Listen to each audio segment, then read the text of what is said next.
Hound Dog Gadgets. Live. Hey. We're live. Welcome. So, hi everybody. My name's Andy. Here with Pete. I'm here. Yep. Hey, as I'm always. over here. Right? We got Andy. Right up there. All right. Oh, right up there. No. I'm over somewhere. He's somewhere. Never know where. He's somewhere. Yeah. So what we are here today to take a look at are some ways to use circuitry and sort of the STEM education projects that we specialize in to help celebrate Dia de los Muertos, which is traditionally kind of celebrated on the 1st and 2nd of November. It is a traditional sort of holiday rooted in Mexican tradition. It is a way that people will often celebrate and kind of stay in touch with loved ones that have passed, and it's oftentimes irreverent and fun and that kind of thing. So we, in the spirit of that, decided to create some paper circuit and origami circuit projects that sort of reflected a lot of the imagery and things like that are associated with that particular holiday. And in general, we see a lot of these types of designs have kind of made their way into just broader design and that whole kind of like imagery is very common at the moment. So essentially we're going to be taking a look at and assembling two projects, one of which is just a flat paper circuit project. Probably you can get away with printing it out on 8.5 by 11 copy paper. However, we printed them out on our cardstock. It just gives it a little bit more sturdiness. That one you can get away with, I think, assembling either way, with just plain copy paper or with that cardstock. The second project that we're going to be sort of taking a look at and going through a quick assembly of is going to be a more three-dimensional project. And so although you're welcome to just also print those off on copy paper, you will notice quite a bit of difference, I think, when those are printed out with a sturdier paper, just because they do have dimensional sort of characteristics, and we're going to be stacking cubes on top of one another, et cetera, et cetera. So because they kind of have to hold up against gravity in a way that the flat one doesn't, typically I'd prefer to kind of print that template out on a sturdier cardstock or something like that. Andy, let me just jump in here. Remind people all the wonderful places they can find. We post our projects and videos and whatnot. If you want to tag us there or follow us and see our stuff, that's a good place. And obviously all of our projects are free, our guides are free, our lesson plans, all that jazz. You can find it on our documentation site. If you want to buy anything, you can check out our website, or you can email this email address to contact us. While we're streaming today, if you have any questions, I'm going to hide myself. Hey, you got any questions? Want to leave a comment? I can reply to you if you have some snarky comment like Mike usually has, or have a question about the project or something. Let it rip. Yeah. And that out of the way, thanks to Andy for filling in for Amanda today. Yeah, thank you Best all on around. Camera, Thank yous all around, because right. some of those shopkeeping details that Pete just shared with you are, I'm sure, just I'm so used to standard. Amanda, boom, launches into that, and I'm like, oh, we should mention that. But Yep. that out of the way, let's do this. Let's jump to our overhead view. All right. And Andy, you take it away. Sounds good. All right, so the first project we're going to be taking a look at, like I said, is a nice little flat paper project. We're going to be taking a look at sugar skulls. So you'll notice up here that we've got 3 of 4, 4 of 4. That doesn't necessarily mean that there are multiple sheets required to make a single project. Those are just different designs that we have available. If you take a look at the guide that we have for this particular project on Dozuki. So that said, the materials that we're going to need to complete this project are going to be 2 LEDs. You can use any color that you'd like. Ours are 10 millimeter jumbo LEDs. So we completed this one ahead of time with some white LEDs. We'll take a look at just exactly some of the more important details about just assembly of this, starting with just a reminder that LEDs have a polarity. So we have a positive and a negative side, Yeah. right?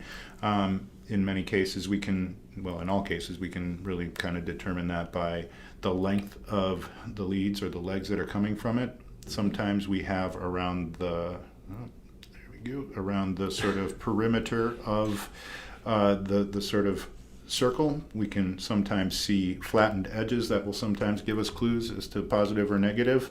I like to sort of refer to a phrase that some people may know about getting the short end of the stick. It's a pretty easy one to explain in your classrooms, right? Like if you get the whole class of pizza and some people get one piece and other people get two pieces, the people who got one piece may consider themselves to have gotten the short end of the stick, which, unless you're not a fan of pizza, is usually a negative thing, right? So if you take a look at your negative lead, the shorter one is what you're looking for, the longer one being the positive lead. So all of that said, essentially all we're going to do is really cut out the perimeter of this project.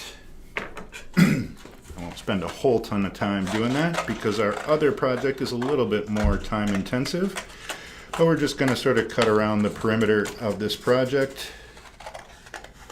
I won't spend a whole ton of time being too precise. Yeah, you're cutting live on camera. I don't even know if Amanda does that. Ooh. How about that? Well, I'm doing it, so I'm going to keep on with it. This one's simple enough. We're big fans of the cooking show. Like, here it is. Here it is. Well, Hey, look at that. I'll take that approach for the next project. This one, I think I can cruise through. So it doesn't have to be perfect. Right. From here, we would end up coloring it as we would like to. You'll see two areas indicated for LEDs with smaller holes on the insides of those. Those are going to be for the legs themselves. So usually either with a safety pin or a push pin, something a little stiffer than these legs from the LEDs themselves. They tend to bend when you're trying to go through heavier and heavier cardstock.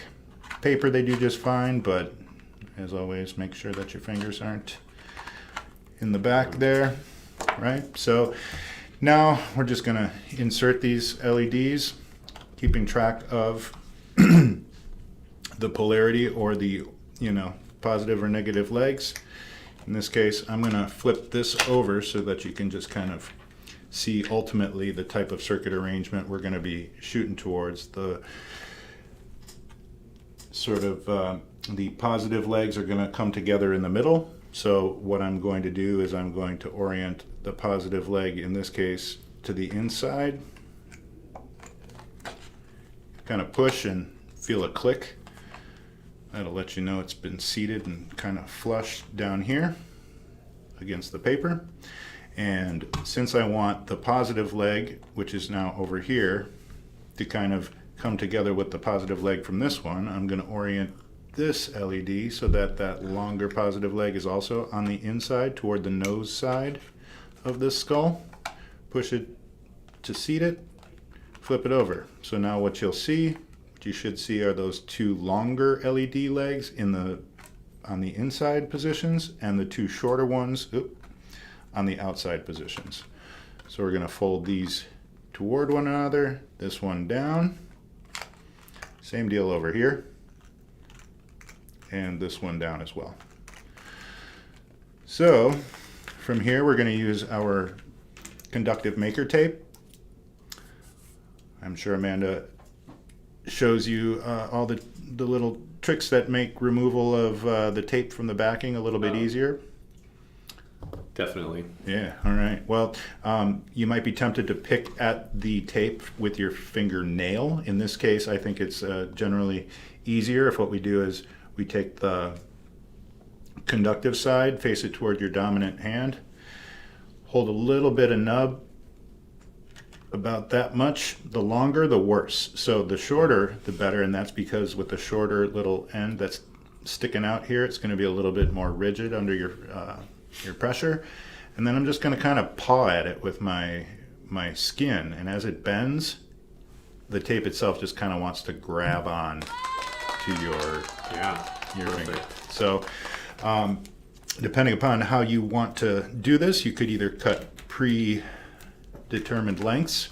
I kind of like to work off of the roll like this, but in this case, I'm just going to kind of stick this down. I find that when we have these LED legs or terminals that kind of come right next to one another, I go a little bit of an extra step. I'll put one single piece down,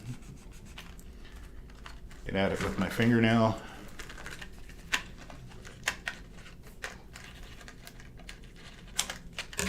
Trim that. Do the same with this one, and then I'll connect both of those, just because when they're in proximity like this, I don't know if you've found the same thing, Pete, but sometimes when I'm trying to get these two to function as one sort of electrically connected unit, when they're right next to one another, some of this tenting happens in weird ways. So I tend to get them taped down like that individually first, and then over the seam where they meet to ensure that they're both just good and electrically connected. Yeah, and you can always, if you do put your circuit together and it's a little flickering, you can always add a little more tape, press down on things, just make sure you've got a good connection all around. I actually think that's one of the most interesting parts of circuitry with this tape, which is to say that, you know, these are all prototypes and they all may work a little bit shakily when you assemble them, because that's just how prototypes are.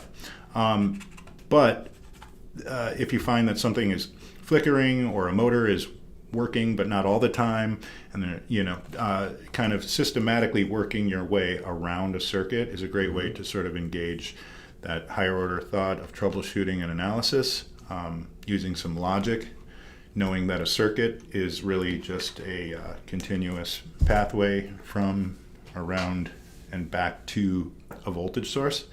So if we know that something's flickering and we've got all these connections, we can start where the circuit begins and just kind of work around to each part, touching, probing, trying to see how the components that are supposed to work actually react to your manipulation. So it's a great thing that this tape allows, because, you know, if you need to, you can pull this up a little bit. You know, if you need to extend a piece, you can do that right on top, and that really puts the power of troubleshooting back in the hands of the kids. So back to the one that we're working on. We're just going to go, we've got the two positive legs tied together here electrically.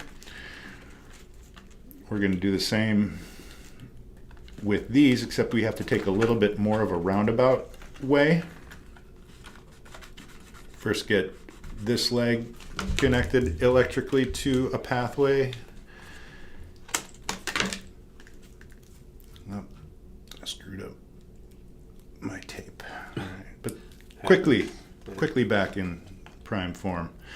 So then we're going to go to this one, and then basically the idea here is we're going to tie these two LED legs together as well by taking a little jaunt this way and then come across.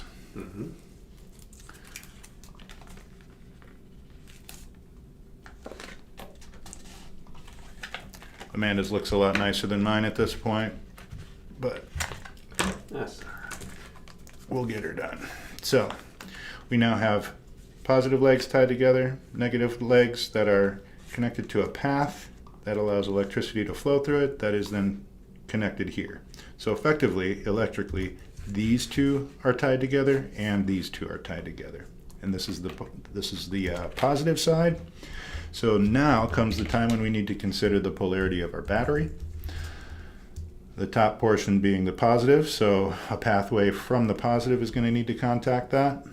And we're also going to need to have the negative side, the underside of the battery, contact that negative path. So the way we do that in our world with paper circuits and maker tape is by a tape loop. So I'm going to take a little bit of this maker tape, just roll it into a sticky side out tape loop, just the same kind of tape loop that you might use to put some snowflakes on the windows or a project on a refrigerator. and I'm just going to position that right there. Since these are the negative pathways, and this is the negative side of the battery, I'm going to put that in contact. And now all we have to do is to get a pathway to go from where those two positive legs meet and connect it to the top of the battery. When we do so, we go from eyes that were not lit to ones that are. Hey, there you go. And that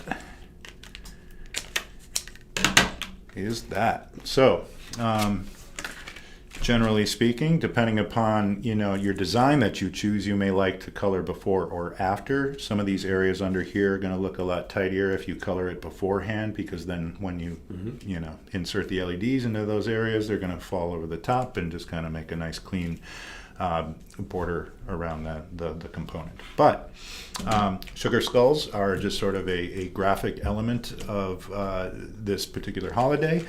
And they are really bold, unique designs and really fun that I think are really fun to color. They make a great coloring project, but also a great sort of context for the use of LEDs for eyes.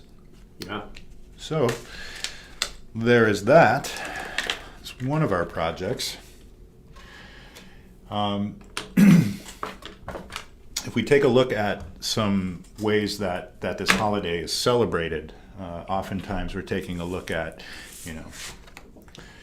the spirits of loved ones that have passed, and altars are set up and tables are set up oftentimes at these celebrations in the home, where a place setting might be put out for a loved one that's passed away. Large altars with anything from marigolds, cempasúchil. It's the same thing. That type of flower is really typical of this holiday, and also just the idea of spirits being present with us in our midst, in a loving, not so creepy way. Not the scary kind. Not the scary kind. Yeah. So, so because when we think of life, and we think of those types of things that may indicate to us that something is living versus non-living, sometimes that comes down to eyes, right? We talk a lot about the eyes being something that can tell you a lot about a living thing, but then also movement, right? Moving things or living things often move. So this project right here is going to do just that. And as you can see here, it's going to require 2 templates, one of which, the larger, is going to be the upper portion of a skull. So now, instead of making a flat sugar skull, we're going to make a dimensional one that has been kind of cubified, right? So the top portion is going to end up looking like this. We're going to cut out, color, follow the dotted lines to fold. If you'd like, you can also use that similar circuit that you saw in the flat sugar skull to add eyes. But all we're going to do right now is focus on making this thing move, and that's going to come from the lower part, what would be the jaw of a skull, and that is going to be accomplished with this template. So we've got lots of very clear instructions for these circuits and different parts of it. This is going to include a bit of an interesting way to turn the circuit on and off, right? Because if this thing is just vibrating all around willy-nilly without being able to shut it off, eventually the battery's going to die, and we might just not want it vibrating around all day. It'll keep you up all night. It'll keep you up all night. Like the actual spirits in my house, dude. You got spirits in your house, man? I'm pretty sure, yeah. So. Sweet, man. Who are you going to call? Used to it. Right. So again, here these aren't necessarily marigolds, but they are flowers. And again, flowers are a pretty common element to set up these celebration altars in celebrating, sort of practicing this holiday. So you'll see that featured. But in this case, let's get down to business in putting this lower portion of the circuit together. So rather than cut it out, we do have a pre-cut one. And that template actually has two parts. So this is going to be where the circuit is going to be built. And this is actually going to be a key. That key will interact with the slot to help open and close the circuit. So in case you're new to circuitry, as I had mentioned before, even in their basic form, right? Circuits are really kind of pathways that lead from and then back to a voltage source, okay? So if I were to kind of describe a loop, I might say that the closest geometric shape to describe that would be a circle. And if I had, a circle that kind of had a gap in it, we might describe that as an open circle. If we have one that's fully completed, we'd say that's a closed circle because it's fully closed loop, okay? And in circuitry, fully closed loops, in other words, completed paths from one side to the other side with a conductive path, a fully closed circuit is going to be on, and one that has a gap in it anywhere. The gap could be here, could be here. If I peel that tape back, one of the parts of the circuit goes out. So when we have gaps, the idea here is that open circuits are off. So any portion of the circuit that does not lead from and back to the battery is not going to be on. And we can use that to our advantage and set that up on purpose. In this case, that's going to be happening right here at this gap. And ordinarily, when we have that gap, we're going to have the motor, the thing that we are trying to power up, end up being off. And when we close that gap, we are going to be able to say that that circuit is closed and it's going to work for us. So we're going to do that. We're going to fill that gap with something of a key, kind of a sort of little piece of paper that will fit into the slot, but we're going to have to coat it in something that allows for electricity to travel through and past it. Okay, so one of the first things that we're going to do here is color, as Amanda already has for me in preparation for this. And we're going to fold on all these dotted lines as well. In case you are new to folding, which I don't think you practically are, you may be new to doing it in a really accurate way. And just a super simple tool I always use to make folds that need to be really accurate, and the more accurate you make these folds, the more accurately the whole shape is going to come together. I just use a ruler. So you can't really see it. The best way to do this would be to, again, line the edge of that ruler up with the line that you're trying to fold. I usually scoot this kind of towards the edge of the table because it lets me kind of like get right up behind it from underneath. So right near the edge of that table, I know it's hard to see, but if you have it hanging off the edge of the table, your finger, this one, will be able to kind of pull that piece up and get it right tight to that edge. So I've done most of those already. I just wanted to save one to share that little technique in case you were one of those people who was always like, I try to make really accurate folds, but I don't always. A lot of times we think freehanding things is the mark of an expert, but experts and pros use tools. That's how they get the professional results, right? So, Andy, do you don't score before you fold? Or? Yeah, you know what? Scoring is another good option. So scoring just means that we are going to create a cut line on that dotted line, but not go all the way through. So the best way to do that is with a little craft knife. You can also line that up.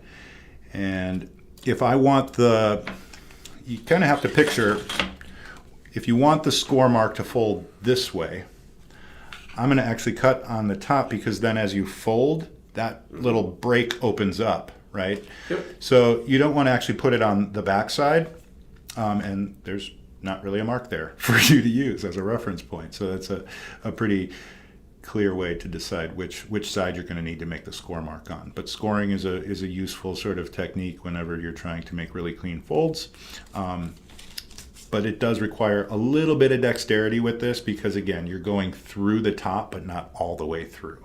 So it does require a little bit of, pressure sort of awareness. And my rule generally when I'm working with one of these is I kind of go by numbers of passes. Mm-hmm. So I'll start with one and then see if it does what I want it to do. You should kind of feel the paper break as you do that. If not, I'll go and do one more pass with the same amount of pressure. And then once I figure what that correct number of passes is for this thickness of paper, I just apply that to all the rest of them. So yeah, it's very much a feel thing. I run that blade across very lightly, just 2 or 3 times. That's how I do it, 2 or 3 times. I know I'm not going to cut through because I'm just not applying that pressure. And then I'll just see if it folds cleanly. If not, I'll do another 1 or 2. But yeah. Simple technique. It is, and that's kind of what I love about these paper circuitry projects is I think that in addition to the circuitry, if you just like to make things, it's going to kind of put you up against some of these techniques. It's going to put you in a situation where you're like, hey, maybe I want to figure out a way to make a cleaner fold because when I get cleaner folds, I get cleaner shapes out of these 3-dimensional foldy-doos. So it just kind of opens the door for a lot of useful hard skills with tools and things like that are common to making. That said, what we're going to do is we're going to create a circuit, and it's going to need to include this as our moving part. This is our self-stick vibrating motor. It's got a little bit of film back here that you peel off. We're going to put this on the inside of this shape. So we kind of have to imagine this all folded up.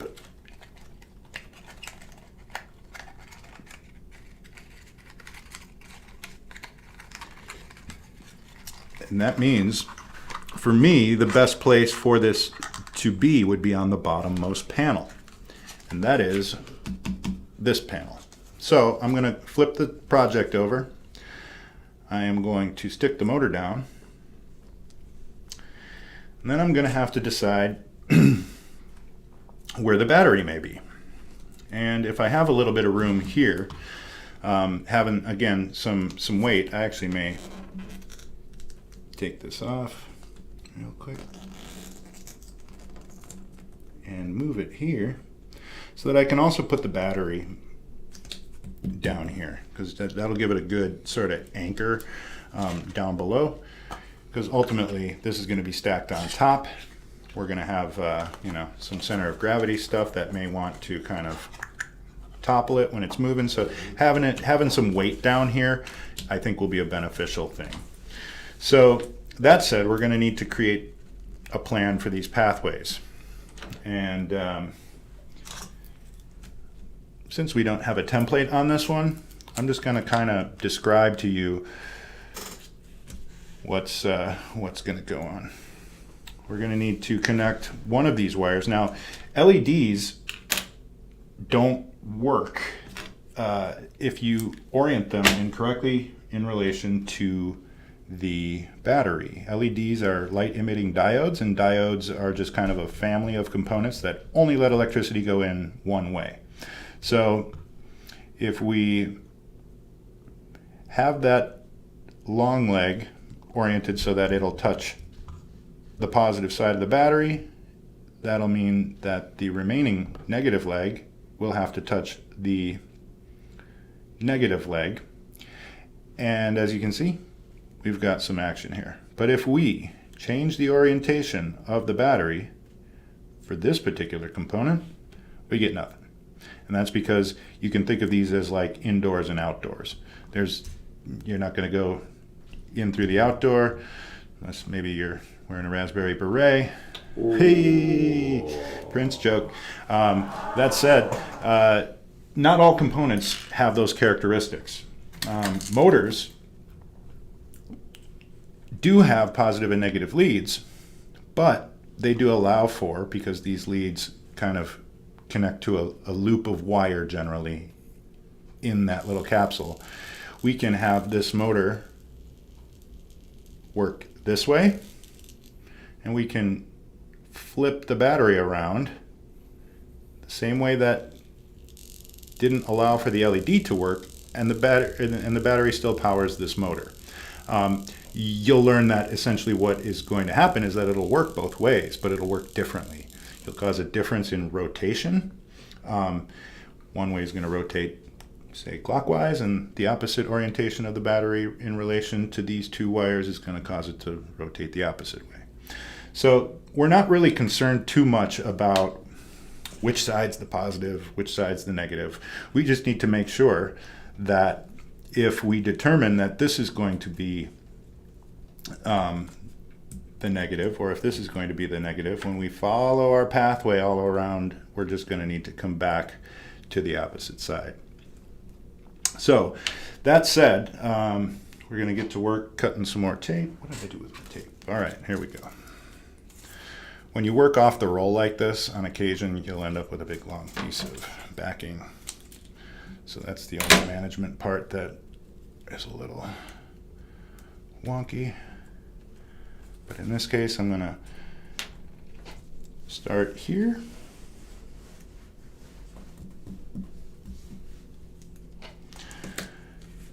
This is going to be the part of the circuit that will function as a switch. So if we think about a pathway going from here and coming back, it's going to migrate from here up to here, and then we're going to have to come back to the opposite side. So we're going to start by creating a pathway.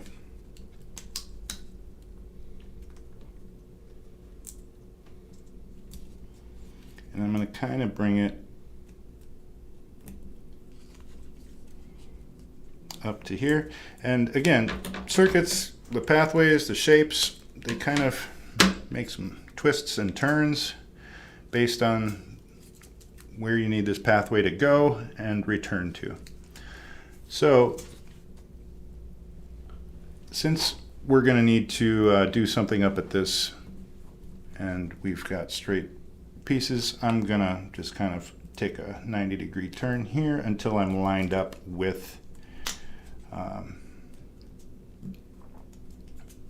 that destination hole. And that's going to set up another piece. Now, this is where I might actually snip a piece off. Projects that use this little slit, I have a kind of a technique method to my madness here. I'm going to start with a piece of maker tape. I'm going to go from the inside without any of the backing on. That's going to lead to the outside. I'll flip this over. And the reason I kind of wait to take the backing off is because if you take the backing off of that piece and try to thread sticky tape through that hole, it's pretty common for it to get kind of bunched up. So I like to thread it through with the backing on. And then I kind of fold it over like that. I get the tape to release.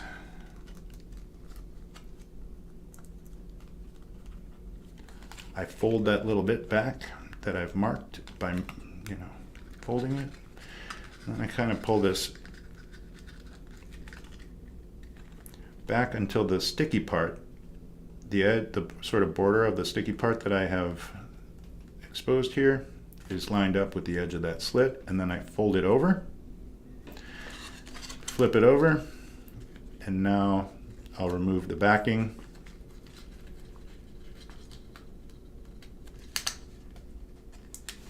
And connect it to this path. I'm going to snip that right there.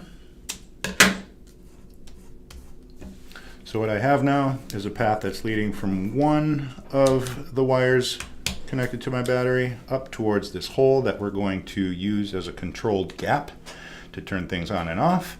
We're going to need to fill the insides of that gap. The part, like if you could imagine crawling into that little slit and sort of tightrope walking on the edge of it within, like inside. That edge that you're walking on needs to have a conductive surface on it. And that's why we need to go from the inside through it to the outside. This will ultimately get coated in Maker Tape. And so with another path on the opposite part of the slit, we'll have that gap. Those two parts of the path are not going to be touching because the gap is wide enough. But if we can jam something in there that is also conductive, we'll temporarily bridge that gap. When it's in, we'll be able to have a complete pathway all the way around the circuit. And when it's not, we'll have that gap. That makes it an open circuit. So here we are back at our piece of tape. In this case, I am going to, backing side toward me, insert this into that.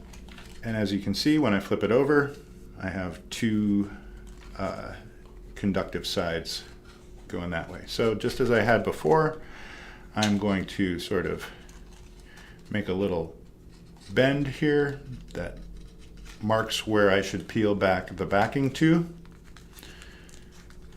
I can pull it out so that my fingers access it a little bit more.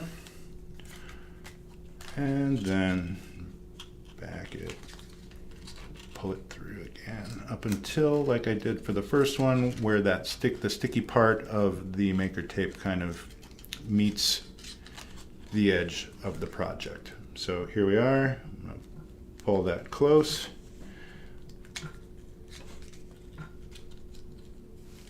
I'm going to fold that down because it's now right there. Fold that down. Those two are right in line with one another. Flip it back here. And I'm just kind of making this up as I go along. Yeah. So now this kind of goes in this direction. And I'm going to trim it. We've got another direction change that needs to happen. But so far, if we're an electron, we're going to have a way to kind of get up here, provided we can fill that gap with some conductive material. But that does mean that if our battery is going to be down here, we are going to need to take this end of the path and eventually migrate it back this way. So let's get our battery destination set up. I like to call the voltage source as kind of like my home base, because if you're going to understand, the easiest way to understand any random circuit is just to find the voltage source first and identify where the positive and negative part of that voltage source is, and then you can kind of follow it around to see where you're going to need to go and where it, the pathway needs to travel to. So in this case, we're going to take the battery, and it's going to have to contact this lead is going to have to contact one of these sides of the battery. So just like we did before, we're going to use a tape loop. So I'm going to make a little bitty path down here just to get me started and sort of tack that wire down. I like to get a little bit away from the plastic jacket, because I think when I'm on that bump, the battery tends to kind of rock back and forth a little bit. So I like to kind of extend this away from the end of the wider diameter plastic jacket. But I'll use that. This is a little bit big for a tape loop, but we'll double it up. So I'm going to make that tape loop. I'm going to put it in contact with that little path to get some distance from the wider diameter wire, and I'm just going to plop that battery down on top.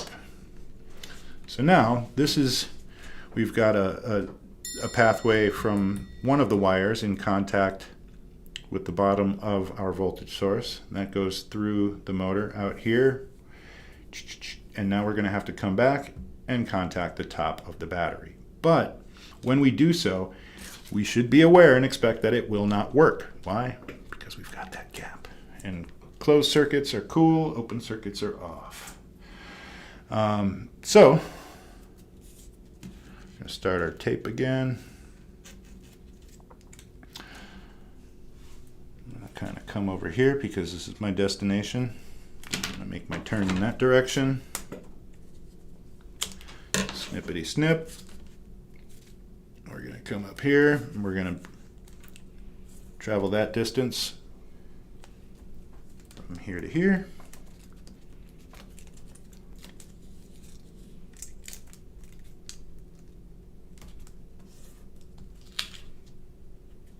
To the top of the battery. Snip it. And, as predicted, this sucker doesn't work yet. Oh no. Well, that means it's time for us to prepare our key switch. In some of our templates and some of our guides, we call this a pull tab. You both push it into that slit and you also pull it out. So both I think are valid. It's just really a rectangle that has fold marks perpendicular to one another that allow us to kind of double this up and increase its thickness. We've got an open end and the fold end. I like to do what we're about to do on the open end because that kind of keeps it all together as one piece, and it's a lot easier to thread a whole thing through that slit than something that wants to come apart like that. Mm-hmm. So I'm just going to stick some maker tape on one side, come around, snip it, and I'm going to do another layer just because the width of this is going to, need this conductive portion of the key or pull tab is going to need to contact both this and this simultaneously. And so because, as you can see here, that doesn't really, these two pathways don't really occupy the entire width of that slit. Making sure this whole thing is conductive edge to edge is really going to increase the likelihood that it bridges the gap that we need for it to. So I'm going to come over here and I'm going to just do another layer around that same edge.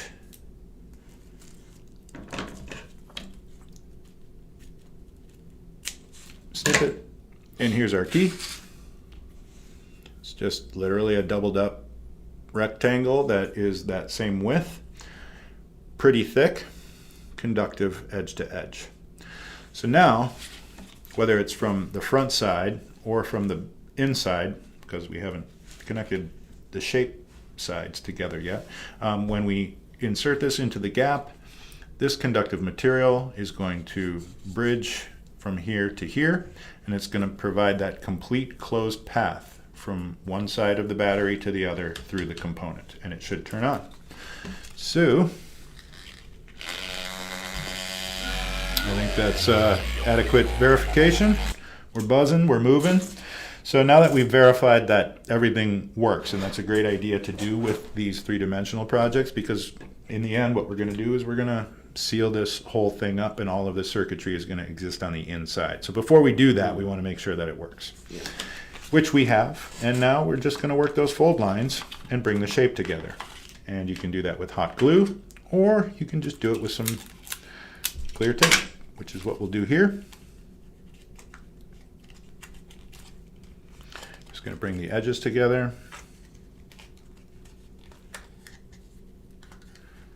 These guys fold down, so just going to work edge to edge. Once I get one edge situated, I'm going to put one half of the tape on one side of the seam and the opposite half on the opposite side of the seam. I'll work my way around here, start to get the shape cinched together. Again, half of the tape on one half of the seam. Get it positioned, hold it over. Push from both sides as well once I got it mostly situated.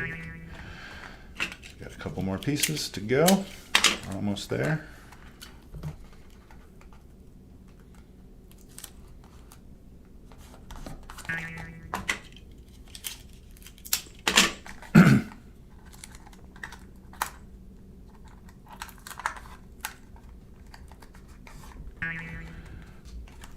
Tuck these foldy edges in. I'm going to firm that up with a couple more pieces of tape.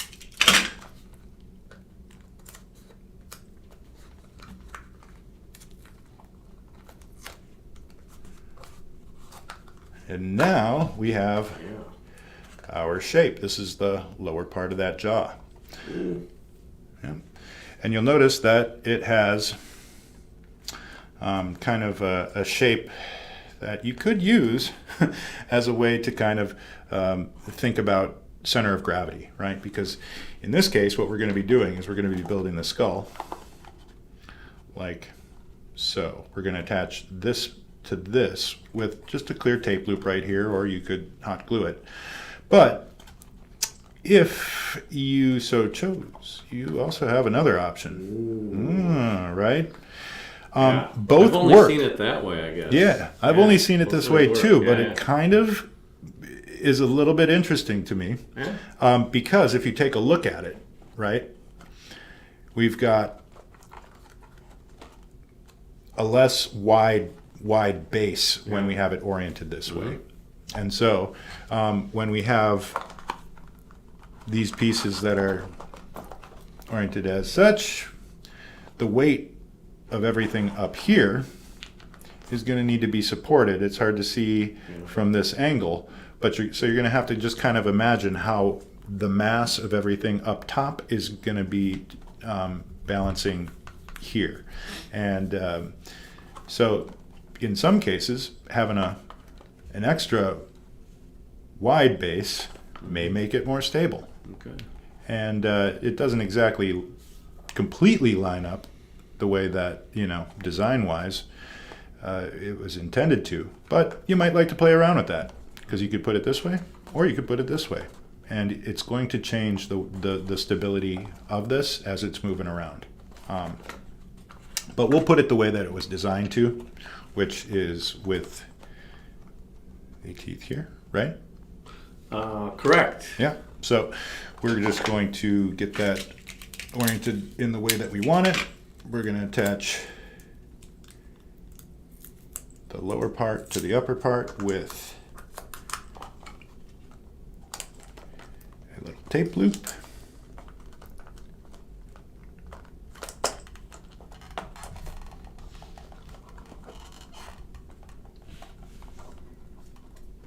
And you can see right there, it kind of wants to tip over that way. So I had actually kind of, You just shift it back a little, right? could shift it back, play around with it. Center of gravity, center of mass is something that is a part of a lot of things that we build. So now that we've got it so that it does balance, and it is oriented that way,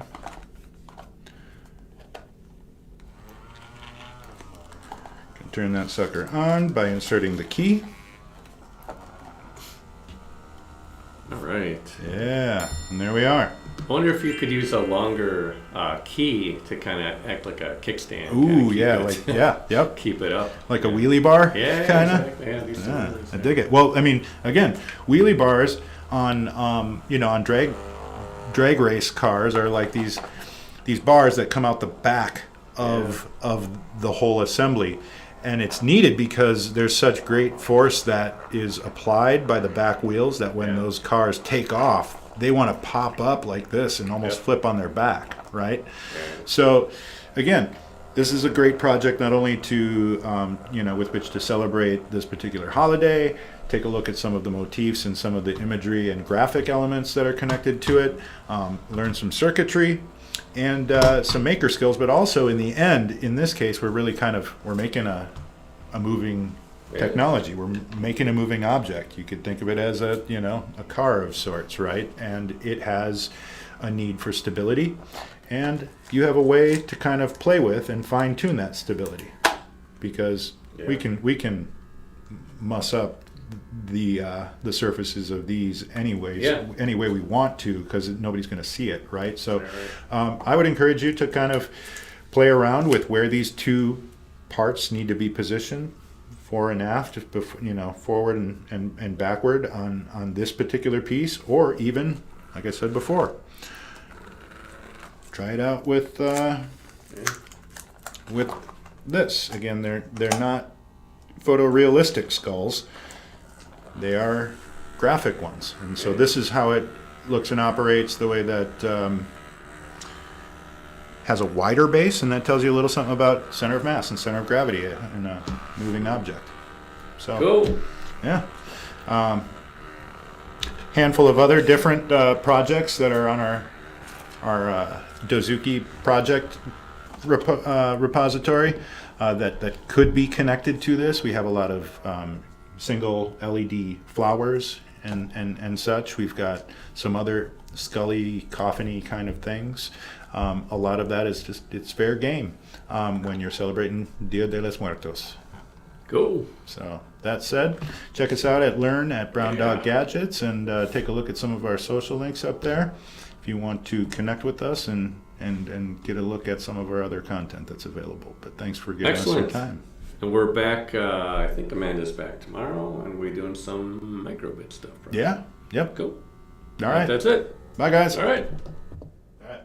Thanks for watching. I'm still there. Please visit browndoggadgets.com for parts, projects, and curriculum. Follow us on social media at Brown Dog Gadgets. We'll see you next time.